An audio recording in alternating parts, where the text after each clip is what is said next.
Le G7 refuse le dialogue tel que le conçoit le président de la République démocratique du Congo, Joseph Kabila.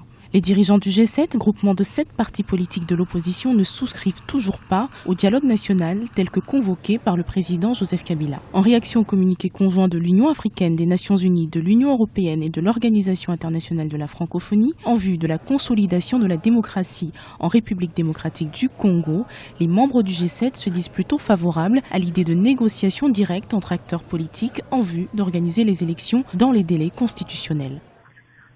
Dans les dialogues de M. Kabila, la volonté de M. Kabila, c'est organiser un dialogue pour la relation de la Constitution pour rester le plus longtemps possible au pouvoir. M. Kabila ne veut pas qu'on organise les élections dans le délai constitutionnel.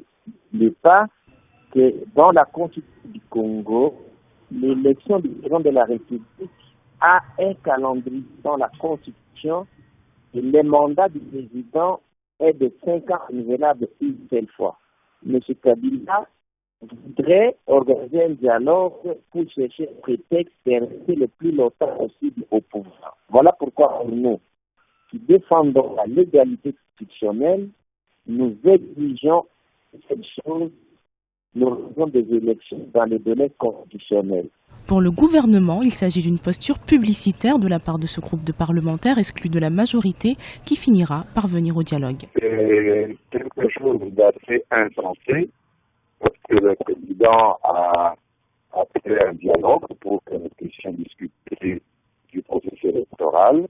Et eux, ils disent qu'ils ne veulent pas du dialogue convoqué par le président, ils veulent des négociations directes pour parler du processus électoral, ce qui revient au même. Alors, je ne sais pas avec qui ils voudraient discuter, le président est le chef de la majorité, donc je pense que ce sont des gens qui font simplement une posture de publicité, simplement, et qui vont venir au dialogue.